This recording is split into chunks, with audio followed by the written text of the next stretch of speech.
सुमतिभिरनुमेजं शुभ्रकाजं सखाजं सुखमजमनपाजं मुक्तिपाजं विमाजं द्रहजमहममेजं ध्येयमाम्नाजकेजं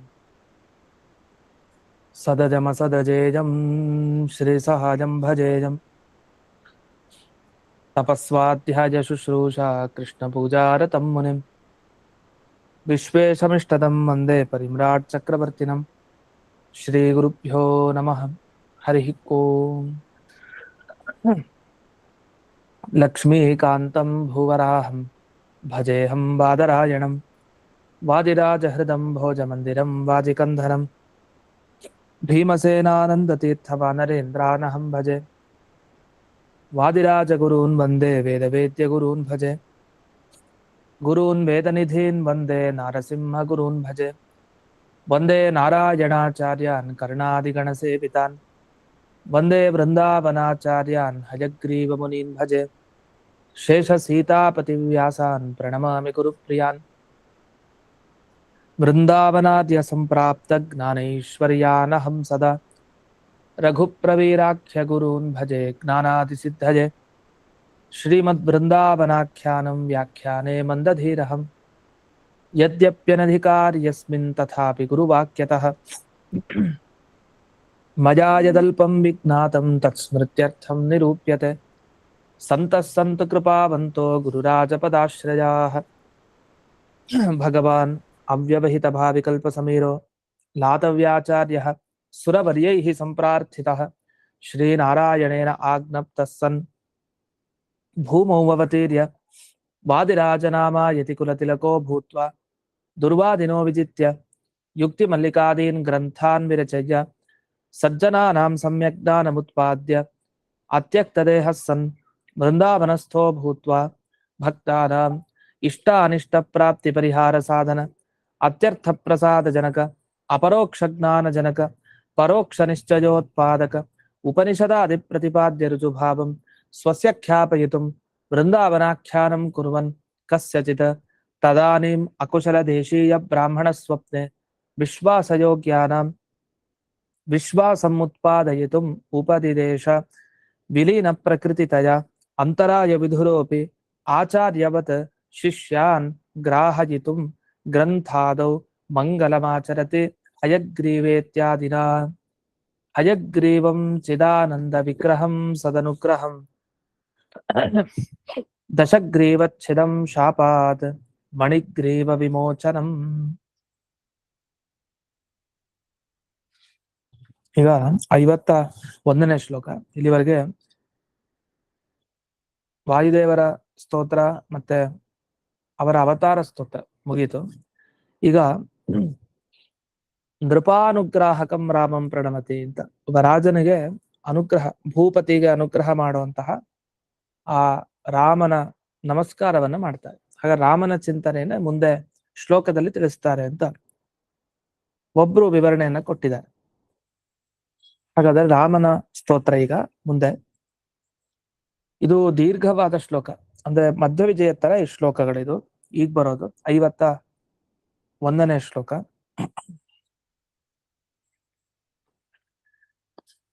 ವೃಂದಾವನೆ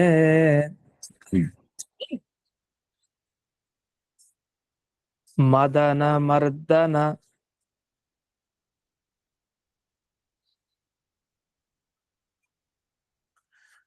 ರುದ್ರ ಹೃದಯಂ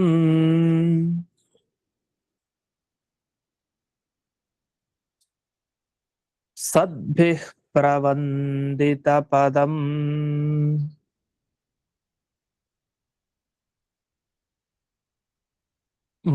ಮದನಾಭಿರಾಮಂ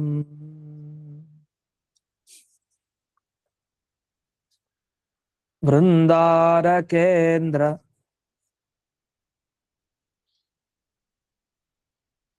ಮರುದಂಶ ಸುಮರ್ದಿತಾಂಗಂ ರಕ್ಷೋಭಿದಾರ್ಯ ವರದಂ ಪ್ರಣಮಾಮಿ ರಾಮಂ. ಕೊನೆಗೆ ಪ್ರಣಮಾಮಿ ರಾಮಂ ಅಂತ ಹೇಳಿದೆ. ಅಂದ್ರೆ ರಾಮನಿಗೆ ಪ್ರಣಮಾಮಿ ಅಂತ. ನಮಾಮಿ ಅಂದ್ರೆ ನಮಸ್ಕಾರ ಅಷ್ಟೇ. ಪ್ರಣಮಾಮಿ ಅಂದ್ರೆ ಮಾಡೋ ನಮಸ್ಕಾರದಲ್ಲಿ ಭಕ್ತಿ ಶ್ರದ್ಧೆಗಳು ಸೇರ್ಲಿಲ್ಲ ಅಂದ್ರೆ, ಹಾಗೆ ಭಕ್ತಿ ಶ್ರದ್ಧೆಗಳ ಜೊತೆಗೆ ಜ್ಞಾನ ಚೆನ್ನಾಗಿರ್ಬೇಕು. ಯಾರಿಗ್ ನಾವು ನಮಸ್ಕಾರ ಮಾಡ್ತಾ ಇದೀವಿ ಅವ್ರ ಬಗ್ಗೆ ಚೆನ್ನಾಗಿ ತಿಳ್ಕೊಂಡಿರ್ಬೇಕು. ಇದೆಲ್ಲ ಇದ್ರೇನೆ ಆಗ ಅದಕ್ಕೆ ನಮಸ್ಕಾರ ಅಂತ ಕರಿಬೇಕು. ಇಲ್ಲ ಅದ್ ನಮಸ್ಕಾರ ಅಲ್ಲ. ನಮಸ್ಕಾರ ಅಂದ್ರೆ ಬರೀ ಹೀಗೆ ಹಿಂಗ್ ಕೈ ಮುಗಿಯೋದು ಅಷ್ಟೇ ಅಲ್ವಂತೆ. ಭಗವಂತನ ಹತ್ರ ಹೋಗಿ ಅವನಿಗೆ ನಮಸ್ಕಾರ ಮಾಡೋದು ಅಂತಂದ್ರೆ, ಈ ಸುಧಾದಲ್ಲಿ ಮೊದಲಿಗೆ ಬಿಡಿಸ್ತಾರೆ ಸನ್ನಮಾಮಿ ಅಂತ. ಸನ್ನಮಾಮಿ ಅಂತಂದ್ರೆ ಸಂಮಿತಿ. ಆ ಸಮ್ಮಂತ ಚೆನ್ನಾಗಿ ನಮಸ್ಕಾರ ಮಾಡೋದು ಅಂದ್ರೆ ಏನು? ಭಕ್ತ್ಯಾದ್ಯತಿಶಯ ವಿಶಿಷ್ಟವಾದ ನಮಸ್ಕಾರ ಅಂತ. ಭಕ್ತಿ ಶ್ರದ್ಧೆ ಮಾಹಾತ್ಮ್ಯ ಜ್ಞಾನ ಈ ತರ ಎಲ್ಲ ಇಟ್ಟುಕೊಂಡು ಮಾಡೋ ನಮಸ್ಕಾರ, ಅದೇ ನಿಜವಾದ ನಮಸ್ಕಾರ. ಅದೇ ನಮಗೆ ಫಲ ನೀಡತ್ತಂತೆ. ಇಲ್ಲಾಂದ್ರೆ ಮಾಮೂಲಿ ನಮಸ್ಕಾರ ನಾವು ಅನ್ಕೊಂಡಿದ್ ಫಲ ನೀಡಲ್ಲ. ಯಾಕೆ? ನಾವು ಮಾಡ್ತಾ ಇರೋ ನಮಸ್ಕಾರ ಅಂಥದ್ದಲ್ಲ. ಅದರಿಂದ ಪ್ರಣಮಾಮಿ ಅಂತ ಚೆನ್ನಾಗಿ ನಮಸ್ಕಾರ ಮಾಡ್ತಾ ಇದ್ದೀನಿ ರಾಮನಿಗೆ. ಅದೇ ಭಕ್ತಿ ಶ್ರದ್ಧಾ ಈ ಗುಣಗಳಿಂದ ನಮಸ್ಕಾರ ಮಾಡ್ತಾ ಇದ್ದೀನಿ ಅಂತ. ಆ ರಾಮ ಇದು ಸಮರ್ಥಿತ ಅಂಗಮ ಅಥವಾ ಸುಮರ್ದಿತ ಅಂಗಮ? ಅಲ್ಲ, ಸುಮರ್ದಿತ. ಮರ್ದನ ಅಂತ ಹೇಳ್ತೀವಲ್ಲ, ಸುಮರ್ದಿತ ಅಂಗಂ.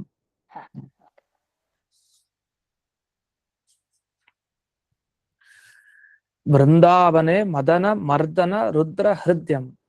ಶಬ್ದಗಳು ನೋಡಿ, ಮದನ ಮರ್ದನ, ಮತ್ತೆ ರುದ್ರ, ಮುಂದೆ ಪ್ರಬಂಧಿತ, ರೇಫ ಅಂದ್ರೆ ರಕಾರ ಅಂತ ಹೇಳ್ತೀವಿ, ಅದು ರೇಫ ಅನ್ಬೇಕು ವಸ್ತುತಃ. ಸಂಸ್ಕೃತದಲ್ಲಿ ಈಗ ಅಕಾರ ಇಕಾರ ಉಕಾರ ಮಕಾರ ಅಂತೆಲ್ಲ ಹೇಳ್ತೀವಿ ಎಲ್ಲದಕ್ಕೂ. ಆದ್ರೆ ಈ ರಕಾರ ಅಂತ ವಸ್ತುತಃ ಪ್ರಯೋಗ ಮಾಡೋದು ತಪ್ಪಂತಲ್ಲ, ಆದ್ರೆ ಹೆಚ್ಚಾಗಿ ಬಳಸ್ಬೇಕಾಗಿರೋದು ರೇಫ ಅಂತ ಬಳಸ್ತಾರೆ. ರೇಫ ಅಥವಾ ರೇಫ ಹಾಗೆ ಬಳಸ್ಬೇಕು. ಇಲ್ಲಿ ಮದನ ಮರ್ದನ ರುದ್ರ ಹೃದಯಂ ಅಂತ ಹೇಳ್ತಾರೆ. ವೃಂದಾವನದಲ್ಲಿ ಯಾರಿದ್ದಾರೆ ಅಂತಂದ್ರೆ ರಾಮಚಂದ್ರ ದೇವರಿದ್ದಾರೆ ಈ ಪಂಚ ವೃಂದಾವನದಲ್ಲಿ. ರಾಮ ಎಂಥವನು ಅಂದ್ರೆ ಮದನ ಮರ್ದನ ರುದ್ರ ಹೃದಯಂ ಅಂತ. ರುದ್ರದೇವರಿಗೆ ಅತ್ಯಂತ ಪ್ರೀತಿ ಪಾತ್ರ. ರುದ್ರದೇವರು ಯಾವಾಗ್ಲೂ ಜಪವನ್ನ ಮಾಡೋದು ಯಾವ್ದನ್ನ? ರಾಮ ಮಂತ್ರವನ್ನ ಜಪ ಮಾಡ್ತಾರೆ ಹೆಚ್ಚಾಗಿ. ಅಷ್ಟೇ ಅಲ್ಲ, ಒಳಗಡೆ ನರಸಿಂಹದೇವರನ್ನು ನೆನಪಿಸ್ಕೊಳ್ತಾ ಇರ್ತಾರೆ, ಸ್ಮರಣೆ ಮಾಡ್ತಾ ಇರ್ತಾರೆ. ರಾಮ ಅಂತೂ ವಿಶೇಷ. ಯಾಕೆ? ಪಾರ್ವತಿಗೂ ಉಪದೇಶ ಅದನ್ನ ಕೊಡೋದಲ್ಲ. ರಾಮ ರಾಮೇತಿ ರಾಮೇತಿ ಮನೋರಾಮೆ ಅಂತೆಲ್ಲ ಉಪದೇಶವನ್ನ ಏನು ಕೊಡ್ತಾರೆ, ಅದು ರಾಮನ ಬಗ್ಗೆನೇ ಕೊಡ್ತಾರೆ. ಹಾಗಾಗಿ ಅದೆಲ್ಲ ಗಮನಿಸಿದಾಗ ಇಲ್ಲಿ ರುದ್ರನಿಗೆ ಹೃದಯ, ರುದ್ರದೇವರಿಗೆ ತುಂಬಾ ಮನಸ್ಸಿಗೆ ಹಿತ ಪ್ರದ ಯಾರು? ಅದು ರಾಮ. ಅದನ್ನ ತಗೊಳ್ಬೇಕು. ಆ ರುದ್ರದೇವರು ಎಂಥವ್ರು? ಮದನ ಮರ್ದನ ಅಂತ ಹೇಳ್ತೀವಿ. ಮದನ ಅಂದ್ರೆ ಮನ್ಮಥ, ಕಾಮನ ಸಂಹಾರಕ, ಮರ್ದನ ಮಾಡಿದವನು ಯಾರು? ರುದ್ರದೇವರು. ಅಂಥ ಮನ್ಮಥನನ್ನ ಸುಟ್ಟು ಹಾಕಿದ ಆ ರುದ್ರದೇವರಿಗೆ ತುಂಬಾ ಪ್ರೀತಿ ಪಾತ್ರ. ಅವ್ರು ಯಾರಾಗಿರ್ತಾರೆ? ರಾಮನೇ ಆಗಿರ್ತಾರೆ. ಯಾಕೆ? ರುದ್ರದೇವರ ಆರಾಧ್ಯ ಮೂರ್ತಿ ಅದು ರಾಮ ಅಂತ ಪ್ರಸಿದ್ಧ ಪುರಾಣಾದಿಗಳಲ್ಲಿ. ಇದಾಯ್ತು. ಇನ್ನು ಸದ್ಭಿ ಪ್ರಬಂಧಿತ ಪದಂ, ಇದೆಲ್ಲ ಓದ್ಬೇಕಾದ್ರೆ ಸದ್ಭಿ ಪ್ರಬಂಧಿತ ಅರ್ಧ ವಿಸರ್ಗ ತರ ಹೇಳ್ಬೇಕು, ಪೂರ್ತಿ ವಿಸರ್ಗ ಹೇಳ್ಬಾರ್ದು. ಸದ್ಭಿಹಿ ಪ್ರಬಂಧಿತ ಪದಂ, ಇದು ಬಿಡಿಸಿ ಹೇಳ್ಬೇಕಾದ್ರೆ ಅರ್ಥ ಆಗ್ಲಿಕ್ಕೆ ಹೇಳೋದಷ್ಟೇ. ಸದ್ಭಿ ಪ್ರಬಂಧಿತ ಪದಂ ಅಂತ ಹೇಳ್ಬೇಕು. ಯಾಕೆಂದ್ರೆ ಈ ಪ್ರ ಅಂತ ಮುಂದೆ ಪ ಇದೆ, ಪಕಾರ ಇರುತ್ತೆ. ಪವರ್ಗ ಅಕ್ಷರ ಇದ್ರೆ ಮುಂದಕ್ಕೆ, ಆಗ ಹಿಂದೆ ವಿಸರ್ಗ ಬರೋದನ್ನ ಅರ್ಧ ವಿಸರ್ಗದ ತರಹ ಕೇಳೋ ತರ ಹೇಳ್ಬೇಕು. ಸದ್ಭಿ ಅನ್ಬೇಕು. ಸದ್ಭಿಹಿ ಅಂತ ಹೇಳಿದ್ರೆ ಪೂರ್ಣ ಕೇಳ್ದ ಹಾಗೆ. ಇನ್ನೊಂದು ಕವರ್ಗ ಮುಂದಿದ್ರೆ ಅಥವಾ ಪವರ್ಗ, ಕ ಖ ಗ ಘ ಅಥವಾ ಪ ಫ ಬ ಭ ಮ, ಈ ಅಕ್ಷರಗಳಿದ್ದಾಗ ವಿಸರ್ಗವನ್ನ ಹೇಳ್ಬಾರ್ದು ಪೂರ್ತಿಯಾಗಿ, ಅರ್ಧ ವಿಸರ್ಗ ತರ ಹೇಳ್ಬೇಕು ಅಂತ ಒಂದು ನಿಯಮ ಇದೆ. ಆ ತರ ಹೇಳಿದ್ರೆ ಅದು ನಾವು ಒಳ್ಳೆ ಉಚ್ಚಾರಣೆ ಮಾಡಿದ್ವಿ ಅಂತ ಅರ್ಥ ಸಂಸ್ಕೃತ. ಆಗ ಪುಣ್ಯ ಇನ್ನೂ ಜಾಸ್ತಿ ಅಂತ ಅರ್ಥ. ಸದ್ಭಿ ಪ್ರಬಂಧಿತ ಪದಂ ಅಂತ ಇದೆ. ಇದಕ್ಕೆ ಅರ್ಥ ಎಷ್ಟು? ಸಜ್ಜನರು ಅಂದ್ರೆ ಯಾರು? ಒಂದು ಶಿವನಿಗೆ ಪ್ರೀತಿ ಪಾತ್ರ ರಾಮ, ಇನ್ನೊಂದು ಹನುಮದ್ ಭೀಮ ಮಧ್ವ ಹೃಷಿಕೇಶ ತೀರ್ಥ ಪದ್ಮನಾಭ ತೀರ್ಥಾದ್ಯೈ ಸದ್ಭಿ ಪ್ರಬಂಧಿತ ಪದಂ ಅಂತ ಬಿಡಿಸಿದ್ದಾರೆ ಶ್ರೀಮುಷ್ಣಮಾಚಾರ್ಯರು. ಯಾರ್ಯಾರನ್ನು ತಗೊಂಡು ನೋಡಿ, ಹನುಮಂತ, ಭೀಮ, ಮಧ್ವಾಚಾರ್ಯರು, ಹೃಷಿಕೇಶ ತೀರ್ಥರು, ಪದ್ಮನಾಭ ತೀರ್ಥರು, ಇವರೇ ಮೊದಲಾದ ಸಜ್ಜನರಿಂದ ಪ್ರಬಂಧಿತ ಪದ. ರಾಮನ ಅರ್ಚನೆಯನ್ನ ಎಲ್ರೂ ಮಾಡೇ ಮಾಡ್ತಾರೆ, ಬಹಳ ಇಷ್ಟ ರಾಮ ಎಲ್ಲರಿಗೂ. ಇವರು ಸಜ್ಜನರು ಅಂದ್ರೆ ಅಂತ. ಆ ಸಜ್ಜನರು ಅಂದ್ರೆ ಇನ್ಯಾರನ್ನೋ ತಗೊಳೋದಲ್ಲ, ಇಂಥವ್ರನ್ನ ಸಜ್ಜನರು ಅಂತ ತಗೊಂಡು ಅವರೆಲ್ಲ ವಿಶೇಷವಾಗಿ ನಮಸ್ಕಾರ ಮಾಡ್ತಾ ಇದ್ದಾರೆ ಆ ಭಗವಂತನ ಪಾದಕ್ಕೆ. ಅಂಥ ಪಾದಗಳನ್ನು ಉಳ್ಳವನು ಸದ್ಭಿಃ ಪ್ರವಂದಿತ ಪದಂ ಅಂತ ಅನಿಸ್ಕೊಳ್ತಾನೆ. ಇನ್ನು ಮದನಾಭಿರಾಮ. ಮದನಾಭಿರಾಮ ಅಂದ್ರೆ ಮನ್ಮಥನಿಗೂ ಮನ್ಮಥ, ಮದನನ್ನು ಮೋಹಗೊಳಿಸ್ತಾನೆ. ಅಂಥ ಒಂದು ಸೌಂದರ್ಯ, ಅಂಥ ಮದನನಿಗೂ ವಿಶಿಷ್ಟವಾದ ಸೌಂದರ್ಯವನ್ನ ಪಡೆದವನು ಅವನಿಗಿಂತಲೂ ಮದನಾಭಿರಾಮ. ಈ ರೀತಿ ಮೊದಲನೇ ಸಾಲಿನಿಂದ ಏನ್ ಗೊತ್ತಾಯ್ತು? ವೈರಾಗ್ಯ ಶಿಖಾಮಣಿಯಾದ ರುದ್ರದೇವರ ಆರಾಧ್ಯ ಮೂರ್ತಿ, ಮತ್ತೆ ಎಲ್ಲಾ ಜ್ಞಾನಿಗಳು ಅವರು ಅವ್ರ ಭೂಲೋಕದಲ್ಲಿ ಅವತರಿಸಿದ ಪ್ರತಿಯೊಬ್ಬ ಆ ದೇವತಾಂಶ ಸಂಭೂತರಾದ ಜ್ಞಾನಿಗಳಿಂದ ನಮಸ್ಕೃತ ರಾಮ. ಅಷ್ಟೇ ಸೌಂದರ್ಯ ಇದೆ. ಹೀಗೆ ಅವನ ಸರ್ವೋತ್ತಮತ್ವ ತಿಳಿಸ್ತಾರೆ. ಯಾರು ನಮಸ್ಕಾರ ಮಾಡಿಲ್ಲ ರುದ್ರದೇವ ಇಬ್ಬರು ರಾಮದೇವರಿಗೆ? ರುದ್ರದೇವರೇ ನಮಸ್ಕಾರ ಮಾಡಿದ್ದಾರೆ. ಅದ್ ಯಾಕೆ ರುದ್ರದೇವರನ್ನೇ ಒತ್ತಿ ಹೇಳ್ತಾ ಇದ್ದಾರೆ ಅಂದ್ರೆ ಈ ಶ್ಲೋಕಗಳಲ್ಲಿ, ವಸುಧಃ ಬ್ರಹ್ಮದೇವರಿಂದ ನಮಸ್ಕೃತನಾದವರು ರಾಮ, ವಾಯುದೇವರಿಂದ ನಮಸ್ಕೃತ ರಾಮ ಅಂತ ಹೇಳಿದ್ರೆ ಚೆನ್ನಾಗಿರೋದು. ಅದು ಮದನ ಮರ್ದನ ರುದ್ರ ಹೃದಯಂ ಅಂತೆಲ್ಲ ಆ ರುದ್ರದೇವರನ್ನ ಯಾಕೆ ಒತ್ತು ಹೇಳ್ತಾ ಇರೋದು ಅಂದ್ರೆ, ಈ ರಾಮಾವತಾರದಲ್ಲಿ ಈ ರಾಮೇಶ್ವರನ ಪ್ರತಿಷ್ಠೆ ಮಾಡಿದ ರಾಮಚಂದ್ರ. ರಾಮೇಶ್ವರ ಅಂದ್ರೆ ರಾಮನಿಗೆ ಈಶ್ವರ, ರಾಮೇಶ್ವರ ಅಂತ ಅರ್ಥ ಬರುತ್ತೆ. ರಾಮನಿಗೆ ಈಶ್ವರ ಅಂದ್ರೇನು? ರಾಮನಿಗಿಂತ ದೊಡ್ಡವನು ರುದ್ರದೇವರು, ಅದಕ್ಕೆ ತನ್ನ ಪ್ರತಿಷ್ಠೆ ಮಾಡಿದ್ದು. ರಾಮ ತನ್ನ ಬ್ರಹ್ಮಹತ್ಯೆ ಪಾಪವನ್ನ ಕಳ್ಕೊಳ್ಳಿಕ್ಕೆ ರಾಮೇಶ್ವರನ ಪ್ರತಿಷ್ಠೆ ಮಾಡಿದ ಅಂತ. ವಸ್ತುತಃ ಅದೆಲ್ಲ ಅಲ್ಲ. ರುದ್ರದೇವರಿಗಿಂತ ರಾಮ ಸರ್ವೋತ್ತಮ. ಆ ಪ್ರಮೇಯಗಳನ್ನೆಲ್ಲ ತಿಳಿಸ್ಬೇಕಾಗಿದೆ, ಆ ವಿಷಯಗಳನ್ನ. ಅದಕ್ಕೆ ರುದ್ರದೇವರ ಪ್ರೀತಿ ಪಾತ್ರ ರಾಮ, ರುದ್ರದೇವರಿಗಿಂತ ಶ್ರೇಷ್ಠ ಅನ್ನೋದನ್ನು ತಿಳಿಸ್ಲಿಕ್ಕೋಸ್ಕರ ಆ ರುದ್ರದೇವರನ್ನೇ ಎತ್ಕೊಂಡಿದ್ದಾರೆ ಈ ರಾಮಾವತಾರಕ್ಕೆ ಬಂದಾಗ ಇಲ್ಲಿ. ಆದ್ರೆ ಅಲ್ಲೇ ವಾದಿರಾಜರು ತಿಳಿಸ್ತಾರೆ, ತೀರ್ಥ ಪ್ರಬಂಧದಲ್ಲೇ ಹೇಳ್ತಾರೆ, ರಾಮೇಶ್ವರ ಕ್ಷೇತ್ರದ ವರ್ಣನೆ ಮಾಡ್ಬೇಕಾದ್ರೆ ರಾಮೇಶ್ವರ ಅಂತ ಯಾಕೆ ಆ ಈಶ್ವರನಿಗೆ ಹೆಸರು ಅಂದ್ರೆ, ರಾಮಾಯಾಹ ಈಶ್ವರ ರಾಮೇಶ್ವರ ಅಂತ ಅದರ ಅರ್ಥ. ರಾಮ ಅಂತ ಯಾರಿಗ ಹೆಸರು? ಪಾರ್ವತಿ ದೇವಿಗೆ ಹೆಸರು ರಾಮ ಅಂತ. ಯಾಕೆಂದ್ರೆ ತನ್ನ ಗಂಡನನ್ನ ಖುಷಿ ಪಡಿಸ್ತಾಳೆ. ಯಾರು? ಪಾರ್ವತಿ ದೇವಿ. ತನ್ನನ್ನ ಸೇವಿಸೋ ಭಕ್ತರನ್ನ ಖುಷಿ ಪಡಿಸ್ತಾಳೆ. ಅಷ್ಟೇ ಅಲ್ಲ, ಅವಳು ವಿಹಾರ ಮಾಡ್ತಾ ಇರ್ತಾಳೆ. ಈ ಎಲ್ಲ ಕಾರಣ ರಾಮ ಅಂತ ಅವಳನ್ನ ಕರೀತಾಳೆ. ಆ ರಾಮ ಅಂದ್ರೆ ಪಾರ್ವತಿ ದೇವಿ, ಆ ಪಾರ್ವತಿ ದೇವಿಯ ಈಶ್ವರ ಒಡೆಯ, ಅವನು ರಾಮೇಶ್ವರ ಅಂತ ಅಷ್ಟೇ ಅರ್ಥ. ಮೇಲ್ನೋಟಕ್ಕೆ ತಗೊಳ್ಳೋ ಅರ್ಥ ಅಲ್ಲ. ಅಥವಾ ಇನ್ನೊಂದು ಅರ್ಥ ಇದೆ, ರಾಮನಿಗೆ ಈಶ್ವರ ಅಲ್ಲ, ರಾಮ ಪ್ರತಿಷ್ಠೆ ಮಾಡಿದ ಈಶ್ವರ ಅಷ್ಟೇ. ರಾಮ ಹೋಗಿ ರುದ್ರಲಿಂಗ ಪ್ರತಿಷ್ಠೆ ಮಾಡಿದ ನಿಜ.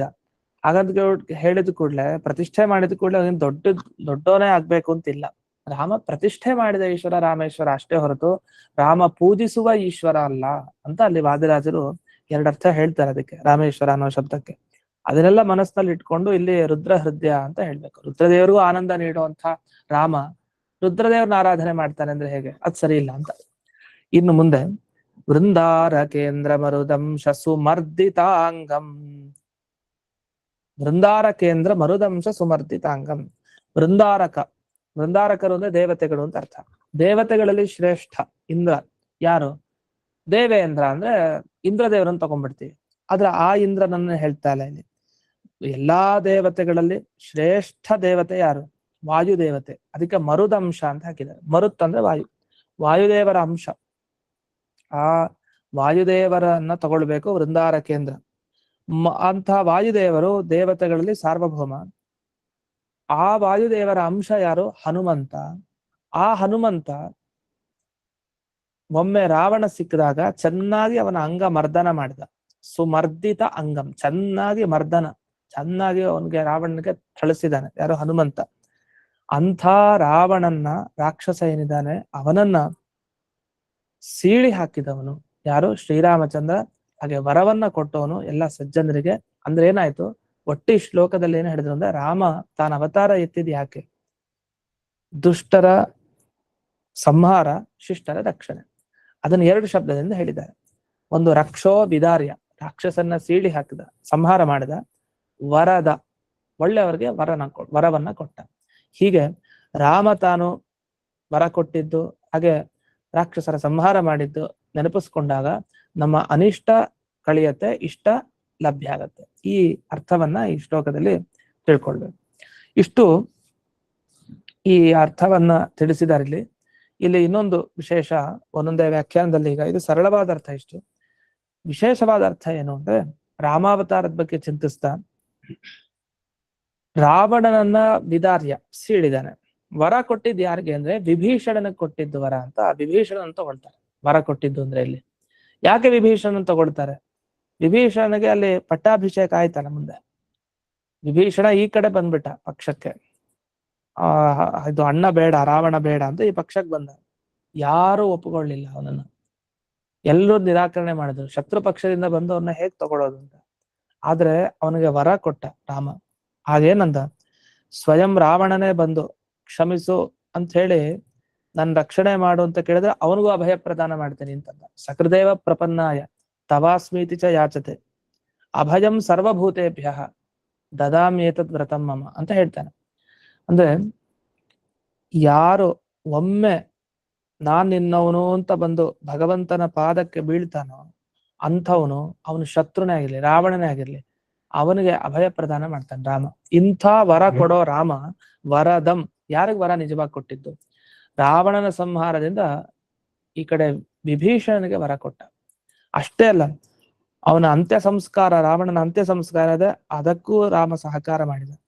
ಅದರ ಮುಖಾಂತರ ವರ ಕೊಟ್ಟಿದ್ದು ವಿಭೀಷಣನಿಗೆ. ಯಾಕಂದ್ರೆ ಅಣ್ಣನ ಸಂಸ್ಕಾರ ಸರಿಯಾಗದೆ ಇದ್ರೆ ಮತ್ತೆ ಫಲ ಸರಿ ಹೋಗಲ್ವಲ್ಲ ಮುಂದಿನವ್ರಿಗೆ. ಅದಕ್ಕೆ ಆ ಸಂಸ್ಕಾರವನ್ನು ಮಾಡಿಸ್ದ, ಎಲ್ಲ ತಾನು ವ್ಯವಸ್ಥೆ ಮಾಡಿದ. ವಿಭೀಷಣನಿಗೆ ವರ ಕೊಟ್ಟ, ರಾವಣನ ಸಂಹಾರ ಮಾಡಿದ. ಈ ವಿಷಯವನ್ನ ಮನಸ್ಸಲ್ಲಿಟ್ಕೊಂಡು ವರದಂ ವಿಭೀಷಣಾದಿ ವರಪ್ರದಂ ಅಂತ ಇಲ್ಲಿ ಅರ್ಥ ಬರ್ದಿದ್ದಾರೆ. ಇಷ್ಟೇ ಅಲ್ಲದೆ ಇನ್ನೇನ್ ವರ ಸಿಕ್ತು ಅಂತ, ರಾಜ್ಯ ಲಾಭ ಆಯ್ತು ಅಂತ. ಹಾಗಾದ್ರೆ ಈ ಶ್ಲೋಕಗಳ ಪಾರಾಯಣದಿಂದ ಏನೇನ್ ಲಾಭ ಸಿಗತ್ತೆ ನಮ್ಗೆ? ಪ್ರತಿ ಶ್ಲೋಕಗಳಿಗೆ ಹಾಗಿರುತ್ತೆ, ವಿಶೇಷವಾಗಿ ನಾವು ಚಿಂತನೆ ಮಾಡಿದ್ರೆ ಸಿಗತ್ತೆ.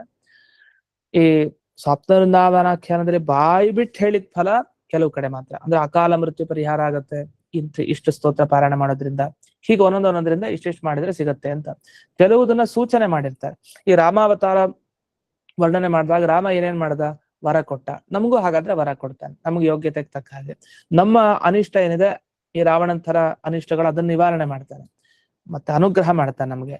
ಇದೆಲ್ಲ ಆ ಶ್ಲೋಕಗಳಲ್ಲೇ ಅಲ್ಲಲ್ಲಲ್ಲಿ ಏನೇನ್ ಫಲ ಕಂಡಿದೆ ಅದೆಲ್ಲ ಫಲ ಈ ಶ್ಲೋಕಗಳನ್ನ ಪಾರಾಯಣ ಮಾಡ್ತಾ ಇದ್ರೆ ನಮಗ್ ಸಿಗತ್ತೆ, ಜಪ ಮಾಡ್ತಾ ಇದ್ರೆ ಸಿಗತ್ತೆ ಅಂತ ಅರ್ಥ. ಅದು ಸಹಜ. ಆ ರೀತಿ ನಾವು ಅನುಸಂಧಾನ ಮಾಡ್ಕೊಳ್ತಾನೆ ಇರ್ಬೇಕು. ಯಾವುದೇ ಒಂದು ಶ್ಲೋಕಗಳಾದ್ರೂ ವಿಶೇಷವಾಗಿ ಬಾಯ್ಬಿಟ್ಟು ಕೆಲವು ಕಡೆ ಮಾತ್ರ ಹೇಳಿರ್ತಾರೆ ಇಂಥ ಫಲ ಸಿಗತ್ತೆ ಅಂತ. ಅದು ವಾದಿರಾಜರು ನೇರವಾಗಿ ಉಲ್ಲೇಖ ಮಾಡಿದ್ದು, ಅದನ್ನ ನೋಡೋಣ ಎಲ್ಲೆಲ್ಲಿ ಉಲ್ಲೇಖ ಮಾಡಿದ್ದಾರೆ ಅಂತ. ಇದಾಗಿ ಇನ್ನೊಂದು ವಿವರಣೆಯಲ್ಲಿ ರಾಮನ ಸ್ತೋತ್ರ ಎಲ್ಲಿವರೆಗಿದೆ ಅಂತ. ಇದು ಮೊದಲನೇ ಶ್ಲೋಕ ಇಲ್ಲಿ ಪ್ರಾರಂಭ ಆಯ್ತು. ಈಗ ರಾಮನ ಸ್ತೋತ್ರ ಎಷ್ಟು ಶ್ಲೋಕ ರಾಮನ ಸ್ತೋತ್ರ ಅಂದ್ರೆ ಮುಂದೆ 56ನೇ ಶ್ಲೋಕ ಬರುತ್ತೆ. 56ನೇ ಶ್ಲೋಕದವರೆಗೂ ರಾಮನ ಸ್ತೋತ್ರ ಅಂತ ಹೇಳ್ತಾರೆ. ಯಾವುದು? ಮಂಟಪಂ ರಾಜಗೋಪಾಲಾಚಾರ್ಯರು. ವೃಂದಾವನೇತಿ ಆರಭ್ಯ ಮರ್ತ್ಯ ಸಿಂಹ ನಮೋ ನಮಃ, ಮರ್ತ್ಯ ಸಿಂಹ ಅಂತಾರೆ. ಮರ್ತ್ಯ ಸಿಂಹ ನಮೋ ನಮಃ ಅಂತ ಹೇಳಿ ಅಲ್ಲಿವರೆಗೆ ರಾಮನ ಸ್ತೋತ್ರ ಅಂತಾರೆ. ಅಲ್ಲಿವರೆಗೆ ರಾಮನ ಸ್ತೋತ್ರ ಅಂದ್ರೆ ಏನೇ ಇನ್ನೂ ವರ್ಣನೆ ಮಾಡ್ಲಿಕ್ಕಿದೆ. ಆದ್ರೆ ಹೇಗ್ ವರ್ಣನೆ ಮಾಡ್ತಾರೆ ಅಂತ, ಯಾಕಂದ್ರೆ ಇಲ್ಲಿ ನೋಡ್ತಾ ಮುಂದಿನ ಶ್ಲೋಕನೇ ಗಮನಿಸಿ, ಹಯಗ್ರೀವಂ ಅಂತ ಬರುತ್ತೆ. ಮತ್ತೆ ರಾಮನ ಸ್ತೋತ್ರ ಪ್ರಾರಂಭ 51ನೇ ಶ್ಲೋಕದಿಂದ ಎಲ್ಲಿವರೆಗೆ? 56ನೇದವರೆಗೆ. ಒಂದ್ ಮಧ್ಯದಲ್ಲಿ ಹಯಗ್ರೀವ ಬಂದಲ್ಲ ದಿಢೀರಂತ ಮುಂದಿನ ಶ್ಲೋಕದಲ್ಲೇ. ಅಂದ್ರೆ ಅದೇ ಸಪ್ತವೃಂದಾವನಾಖ್ಯಾನದ ಒಂದು ಸೊಗಸು. ನೀವು ಒಂದು ಅವತಾರ ಅಂತ ಹಿಂಗ್ ತಗೊಂಡ್ರೆ ಎಲ್ಲಾ ಅವತಾರಗಳನ್ನು ಸೇರಿಸ್ತಾ ಇರ್ತಾರೆ ಮಧ್ಯಕ್ಕೆ. ಎಲ್ಲಾ ಅವತಾರನೂ ಆಯಾಯ ಶಬ್ದಗಳಿಂದ ತಗೊಳ್ಬಹುದು. ಯಾಕಂದ್ರೆ ಪಂಚವೃಂದಾವನದಲ್ಲಿ ಎಲ್ಲ ರೂಪಗಳ ಸನ್ನಿಧಾನ ಇದೆಯಲ್ಲ, ಎಲ್ಲ ರಾಮಕೃಷ್ಣ ವೇದವ್ಯಾಸ ಹಯಗ್ರೀವ, ಹಾಗೆ 4 ರೂಪ ಹಗೇಟ್ಕೊಂಡು ವರ್ಣನೆ ಮಾಡ್ತಾ ಹೋಗ್ತಾರೆ. ಅದು ತುಂಬಾ ಕಷ್ಟ. ಅದರ ಒಂದೊಂದು ಶ್ಲೋಕ ರಚನೆ ಮಾಡೋದು ಸುಲಭ, ಯೋಚನೆ ಮಾಡಿ. ಆದ್ರೆ ಆ 2-3 ಶ್ಲೋಕದಲ್ಲಿ ಎಲ್ಲಾ ಭಗವದ್ ರೂಪಗಳನ್ನು ಸೇರಿಸಿ ಪ್ರಾರ್ಥನೆ ಮಾಡೋದು, ಎಲ್ಲಾ ಭಗವದ್ ರೂಪಗಳನ್ನು ಸೇರಿಸಿ ಅನುಗ್ರಹ ಕೊಡಿಸೋದು ಅಂದ್ರೆ ಅಷ್ಟು ವಿಚಿತ್ರವಾದ ಅದ್ಭುತವಾದ ಶ್ಲೋಕಗಳು ಈ ಸಪ್ತವೃಂದಾವನಾಖ್ಯಾನದ್ದು. ಅದೇ ವೈಶಿಷ್ಟ್ಯ. ಮೊದಲಿಂದ ಗಮನಿಸ್ತಾ ಬನ್ನಿ, ಯಾವುದೇ ಶ್ಲೋಕ ಆದ್ರೂ ಅದು ಇನ್ನೊಂದು ಅರ್ಥ ಕೊಡ್ತಾ ಇರುತ್ತೆ. ಅದನ್ನೇ ಮೇಲ್ನೋಟಕ್ಕೆ ಇರೋ ಅರ್ಥ ಒಂದು, ಅದನ್ನ ಬಗದಷ್ಟು ಅಷ್ಟು ಅರ್ಥ ಇದೆ, ಅಷ್ಟು ಸಿಗುತ್ತೆ. ಸರಿ, ಇಲ್ಲಿ ರಾಮನ ಸ್ತೋತ್ರ ಅಂತ ಇಷ್ಟು ಹೇಳಿದ್ರಲ್ಲ, ಇಷ್ಟು ಹೇಳಿ ಯಾಕೆ ಇದನ್ನ ಹೇಳ್ತಾ ಇದಾರೆ ಈಗ ರಾಮನ ಬಗ್ಗೆ ವಿಶೇಷವಾಗಿ ಅಂದ್ರೆ ಅದಕ್ಕೆ ಕಾರಣವನ್ನು ಇವ್ರು ಕೊಡ್ತಾರೆ. ಏನ್ ಕಾರಣ ಕೊಟ್ಟಿದ್ದಾರೆ ಅಂದ್ರೆ, ಅದು ದಕ್ಷಿಣ ಭಾಗದಲ್ಲಿ ಈ ಹನುಮಂತನ ಏನು ಪ್ರತೀಕ ಇದೆ, ಆ ಪ್ರತೀಕದಲ್ಲಿ ಹನುಮಂತ ದೇವರಿಗೆ ಇಷ್ಟನಾದ ಮೂರ್ತಿ ಇದ್ದಾನೆ. ಯಾರು? ರಾಮ. ಹನುಮಂತನ ಆರಾಧ್ಯ ಮೂರ್ತಿ ರಾಮ ಇದ್ದಾನೆ. ಈ ರಾಮ ವಿಶೇಷವಾಗಿ ಮುಂದೆ ಈ ಆಖ್ಯಾನ ಶ್ರೋತೃಗಳು ಅಂತಾನೆ ಪ್ರಸಿದ್ಧ. ಈ ಆಖ್ಯಾನವನ್ನ ಕೇಳೋರು ಅಂತ ಶ್ರೋತೃವಿನ ಗುಂಪಿನಲ್ಲಿ ಪ್ರಸಿದ್ಧರು. ಯಾರು? ಸೀತಾಪತಿ. ಆ ಸೀತಾಪತಿಗೆ ತುಂಬಾ ಇಷ್ಟವಾದ ರೂಪ ಅಂತೆ. ಅಂದ್ರೆ ಮುಂದೆ ವಾದಿರಾಜರು ಹೇಳ್ತಾ ಆ ಮುಂದಿನ ಭಾಗಗಳಲ್ಲಿ ಕೊನೆ ನೋಡ್ಬಹುದು ನಾವು. ಆ ಭಾಗಗಳಲ್ಲಿ ಬರ್ತಾ ಈ ಸೀತಾಪತಿಗೆ ವಿಶೇಷವಾಗಿ ಆಜ್ಞೆ, ಅಂದ್ರೆ ರಾಮನ ಆರಾಧನೆಯನ್ನ ಮಾಡ್ಬೇಕು. ಅವನಿಗೆ ತುಂಬಾ ಇಷ್ಟವಾದ ರೂಪ ಆ ಸೀತಾಪತಿ ಅನ್ನೋ ವ್ಯಕ್ತಿಗೆ ತುಂಬಾ ವಿಶಿಷ್ಟವಾದ ರೂಪ, ಇಷ್ಟವಾದ ರೂಪ ಅದು ಅಂತ ತಿಳಿಸ್ಬೇಕಾಗಿದೆ. ಅಷ್ಟೇ ಅಲ್ದೇನೆ ಸೀತಾಪತಿ ಶ್ರೋತ್ರಕ ಪ್ರಕರಣ ಅಂತ ಒಂದು ಬರುತ್ತೆ. ಆವಾಗ್ಲೇ ಹೇಳಿದಂತೆ ಹಿಂದೆಲ್ಲ ಈ ಆಖ್ಯಾನದಲ್ಲಿ ಒಂದೊಂದು ಪ್ರಕರಣ ಅಂದಿರುತ್ತೆ. ವಿಪ್ರ ಪ್ರಕರಣ ಅಂತ ಈಗ ಬರ್ತಾ ಇದೆ ನಮ್ಗೆ. ಅಂದ್ರೆ ಎಡಮುಖ ಬ್ರಾಹ್ಮಣರಿಗೆ ಹೇಳಿದ ವಿಷಯಗಳೆಲ್ಲ ಈ ಪ್ರಕರಣದಲ್ಲಿ. ಇನ್ನು ಹಾಗೆ ಒಂದೊಂದು ಪ್ರಕರಣ ಬರುತ್ತೆ, ಸೀತಾಪತಿ ಪ್ರಕರಣ ಅಂತ ಬರುತ್ತೆ ಮುಂದಕ್ಕೆ. ಅದು ಸೀತಾಪತಿಗೆ ಸಂಬಂಧಪಟ್ಟ ಹಾಗೆ ಅವರ ಸಾಧನೆಗೆ ಅನುಕೂಲ ಆಗೋ ತರ ವಿಷಯಗಳನ್ನು ಹೇಳಿದ್ದಾರೆ.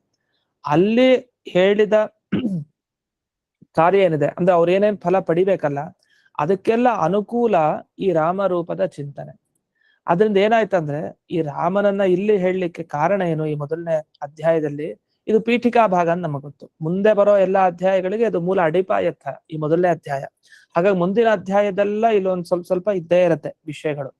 ಈ ನಿಟ್ಟಿನಲ್ಲಿ ನೋಡಿದಾಗ ರಾಮ ಅಧಿಕೃತ ದೇವತೆನೂ ಹೌದು. ಈ ಗ್ರಂಥದಲ್ಲಿ ಹಯಗ್ರೀವ ದೇವರು ಹೇಗೆ ಪ್ರತಿಪಾದ್ಯರೋ, ಹಯಗ್ರೀವ ದೇವರ ಬಗ್ಗೆ ಏನು ಹೇಳ್ತಾ ಇದ್ದಾರೋ, ಅದೇ ರೀತಿ ಹಯಗ್ರೀವಾಭಿನ್ನ ರಾಮನ ಬಗ್ಗೆನೂ ಈ ಗ್ರಂಥದಲ್ಲಿ ಹೇಳ್ತಾ ಇದ್ದಾರೆ. ಯಾಕೆ ಮುಂದೆ ಸೀತಾಪತಿ ಶ್ರೋತ್ರಕ ಪ್ರಕರಣದಲ್ಲಿ ಆ ವಿಷಯ ಎಲ್ಲ ಬರುತ್ತೆ ಅಂತ. ಈ ಎಲ್ಲ ಕಾರಣವನ್ನ ಇಟ್ಕೊಂಡು ಈಗ ರಾಮನನ್ನ ಇಲ್ಲಿ ಸ್ತೋತ್ರ ಮಾಡ್ತಾ ಇರೋದು. ಹಾಗಾಗಿ ಸುಮ್ನೆ ಅಲ್ಲ, ಒಂದು ವೃಂದಾವನ ಸನ್ನಿಹಿತ ನಿಜ, ವೃಂದಾವನದಲ್ಲಿ ನೆಲೆಸಿದಾನೆ ಹನುಮದಾರಾಧ್ಯ ರಾಮ, ಆದ್ರಿಂದ ಒಂದು ಪ್ರಾರ್ಥನೆ ಹೌದು. ಜೊತೆಗೆ ಸೀತಾಪತಿಗೆ ಅನುಗ್ರಹ ಪ್ರದವಾದ ಆ ರೂಪ ಏನಿದೆ ಅಂಥ ರೂಪನೂ ಆಗಿರೋದ್ರಿಂದ ಇಲ್ಲಿ ಹೇಳ್ತಾ ಇದ್ದಾರೆ ಅಂತ ಇದು ಒಂದು. ಇದಾದ್ಮೇಲೆ ಕೊನೆಗೆ ಕಣಗರಿ ಶ್ರೀನಿವಾಸಾಚಾರ್ಯರ ವ್ಯಾಖ್ಯಾನ. ಇವ್ರದ್ದು ವೈಶಿಷ್ಟ್ಯ ಪೂರ್ಣವಾಗಿರುತ್ತೆ. ಏನ್ ವೈಶಿಷ್ಟ್ಯ ಪೂರ್ಣ ಅಂದ್ರೆ ಅವರು ಒಂದು ಶ್ಲೋಕವನ್ನು ತಗೊಂಡ್ರೆ ಅದಕ್ಕೆ ಸುಂದರವಾದ ವಿವರಣೆಯನ್ನು ಕೊಡ್ತಾರೆ. ಅವರು ವಾ ಅಂತಾನೆ ಬಳಸ್ತಾರೆ. ಅಥವಾ ಅಥವಾ ವಾ ಅಂತ ಬಳಸ್ತಾರೆ. ಎಲ್ಲ ಶಬ್ದ ಏನಂದ್ರೆ ಒಂದು ಅರ್ಥ ಹೇಳ್ತಾರೆ ಒಂದು ಶಬ್ದಕ್ಕೆ, ಅದಾದ್ಮೇಲೆ ಅಥವಾ ಇನ್ನೊಂದು ಅರ್ಥ ಹೇಳೋಣ, ಅಥವಾ ಇನ್ನೊಂದು ಅರ್ಥ, ಹೀಗೆ ಅನೇಕ ಕಡೆ ಬಿಡಿಸ್ತಾರೆ. ಸೂಚನೆ ಕೊಟ್ಟು ಸುಮ್ಮನಾಗ್ತಾರೆ ಮತ್ತೆ. ಯಾಕಂದ್ರೆ ಒಂದು ಇಡೀ ಆಖ್ಯಾನಕ್ಕೆ ವ್ಯಾಖ್ಯಾನ ಬರಿಬೇಕು ಅಂದ್ರೆ ತುಂಬಾ ಕಷ್ಟ. ಎಷ್ಟು ವ್ಯಾಖ್ಯಾನ ಬರೆದ್ರು ಅಷ್ಟಿದೆ ವಿಷಯಗಳು. ಅದರಿಂದ ಎಷ್ಟು ಸಾಧ್ಯನೋ ಅಷ್ಟು ಅವರು ಭಕ್ತರಿಗೆ ಅನುಕೂಲ ಆಗೋ ತರ ಒಂದಿಷ್ಟು ವಿಷಯಗಳನ್ನ ತಿಳಿಸಿದ್ದಾರೆ. ಈಗ ನೋಡಿ ಹೇಗ್ ಮಾಡ್ತಾರೆ ಇಲ್ಲಿ ವ್ಯಾಖ್ಯಾನದವರು. ಈಗ ಮದನ ಮರ್ದನ ರುದ್ರ ಹೃದಯಂ ಅಂತ ಬಂತಲ್ಲ ಶಬ್ದ, ನಾವೇನ್ ತಿಳ್ಕೊಂಡ್ವಿ, ಮನ್ಮಥನನ್ನ ಸುಟ್ಟು ಹಾಕಿದವನು ರುದ್ರದೇವರು. ರುದ್ರದೇವರಿಗೆ ಹೃದಯ ಅಂದ್ರೇನು, ಬಹಳ ಅನುಗ್ರಹ ಮಾಡಿದ್ದು, ಅವನ ಮನಸ್ಸಿಗೆ ತುಂಬಾ ಖುಷಿಯಾಗಿದ್ದ ರೂಪ ಯಾವುದು, ನಾನ್ ರಾಮ ಅಂತಂದೆ. ನಾನ್ ರಾಮ ಅಂತ ಯಾಕೆ ತಗೊಂಡಿದ್ದು, ಅದು ಕಾಶಿ ಕ್ಷೇತ್ರದಲ್ಲಿ ರಾಮದೇವರನ್ನ ಯಾವಾಗ್ಲೂ ಅಲ್ಲಿ ಬೀದಿ ಬೀದಿಯಲ್ಲಿ ರುದ್ರದೇವರ ಸಂಚಾರ ಮಾಡಿ ಮಾಡಿ ರಾಮನ ಭಜನೆಯನ್ನ, ರಾಮನಾಮ ಸ್ಮರಣೆಯನ್ನ, ರಾಮನಾಮ ಉಚ್ಚಾರಣೆ ಮಾಡ್ತಾ ಹೋಗ್ತಾ ಇರ್ತಾರೆ ಅಂತ ಗೊತ್ತು. ಬಹಳ ಪ್ರಸಿದ್ಧವಾದ ಪದ್ಯ. ಹಾಗೆ ಕಾಶಿಯಲ್ಲಿ ಅವನ್ ವಿಶಿಷ್ಟ ಸ್ಥಳದಲ್ಲಿ ಮರಣವನ್ನಪ್ಪಿದ್ರೆ ಅವರ ಕಿವಿಯಲ್ಲಿ ರಾಮನಾಮವನ್ನ ಅವ್ರು ಹೇಳ್ತಾರೆ ಅಂತ. ಇಷ್ಟೆಲ್ಲ ರುದ್ರದೇವರು ರಾಮನಾಮದ ಬಗ್ಗೆ ಒಂದು ಮಹತ್ವ ಬುದ್ಧಿಯನ್ನು ಹೊಂದಿದ್ದಾರೆ. ಯಾವಾಗ್ಲೂ ರಾಮನಲ್ಲಿ ತಲ್ಲೀನರಾಗಿರ್ತಾರೆ. ಈ ಎಲ್ಲ ನಿಟ್ಟಿನಲ್ಲಿ ರುದ್ರ ಹೃದಯ ಅಂತ ಹೇಳಿದೆ. ಮತ್ತೆ ಕೆಲವು ಪ್ರಶ್ನೆಗಳು ಉತ್ತರ ಕೊಡ್ಲಿಕ್ಕೂ ರುದ್ರ ಹೃದಯ ಅಂತ ಹೇಳಿದ್ದಾರೆ ಅಂತ. ಇವ್ರು ಯೋಚನೆ ಹೇಗೆ ಅಂದ್ರೆ, ಇವ್ರು ವ್ಯಾಖ್ಯಾನಕಾರರು ಮಾಡಿದ್ದು ಮದನ ಮರ್ದನ ಅಂತಂದ್ರೆ ರುದ್ರದೇವರು ಹೌದು. ಮದನ ಅಂದ್ರೆ ಮನ್ಮಥನನ್ನ ಮರ್ದನ ಮಾಡಿದವರು. ರುದ್ರದೇವರಿಗೆ ಹೃದಯ ಅಂದ್ರೆ ರುದ್ರದೇವರು ತಮ್ಮ ಹೃದಯದಲ್ಲಿ ನಂಗೆ ತುಂಬಾ ಇಷ್ಟ ಅಂತ ಓಡ್ ಹೋದ್ರಲ್ಲ ರುದ್ರದೇವರು.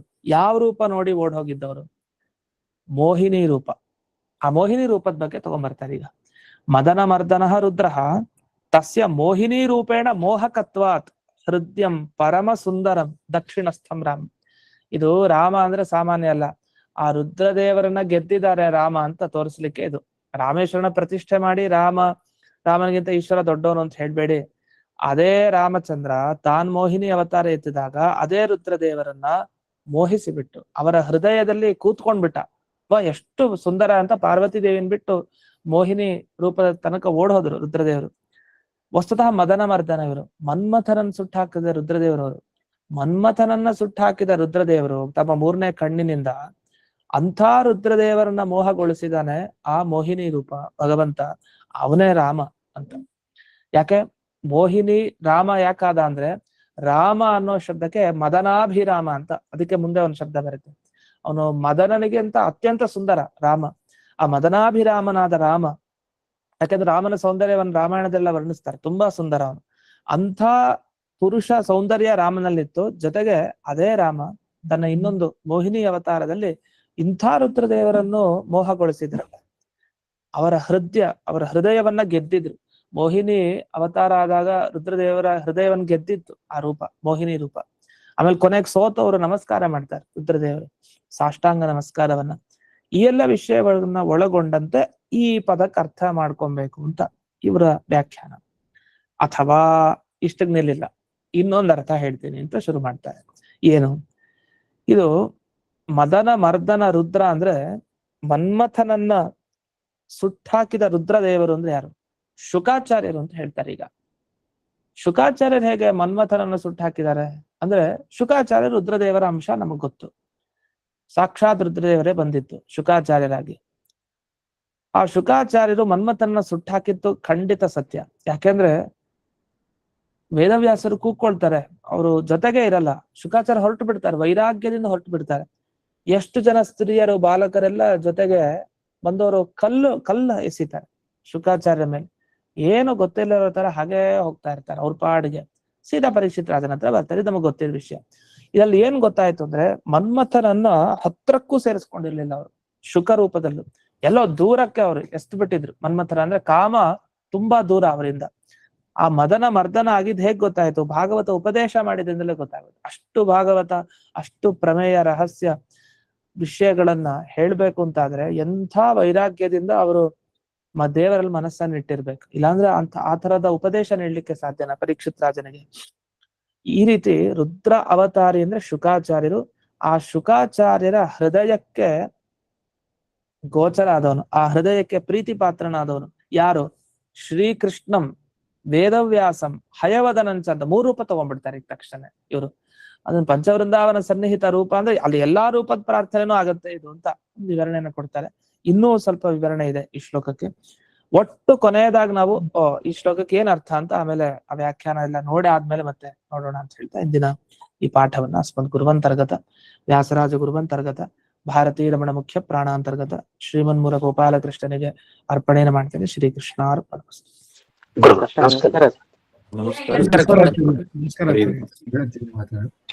ಧನ್ಯವಾದಗಳು ಗುರುಗಳೇ. ನಮಸ್ಕಾರ. ಧನ್ಯವಾದಗಳು. ನಮಸ್ಕಾರ. ನಮಸ್ಕಾರ. ಹರೇ ಶ್ರೀನಿವಾಸ. ನಮಸ್ಕಾರ.